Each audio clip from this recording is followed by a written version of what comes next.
In this video, I'm going to show you how to turn off those annoying animated tooltips in Photoshop 2026.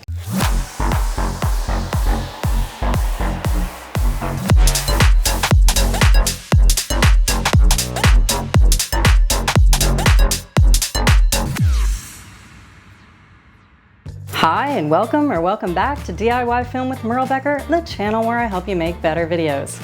Alright, let me start out by saying that I actually already made this video a couple years ago, showing you how to turn off these animated tooltips.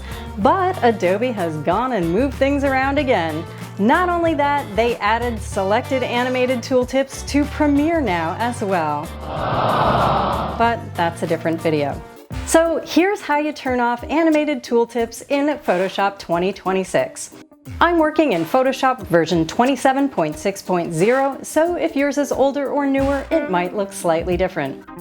Within Photoshop, go up to the Photoshop menu at the top and choose Settings. Next, select Notifications. And uncheck Rich Tooltips. It's the one down here, the lower option. The top option, just called Tooltips, simply shows you the name of the tool when you hover over it, which is not a big deal in my opinion. Fine to leave it on. But the bottom one, that Rich Tooltips, is the one that will get rid of the big animated pop-up. Done. See you next year when they move this setting again. Until then, please give the video a thumbs up, subscribe, and hit the bell so you know when the next one is posted, and I will catch you next time.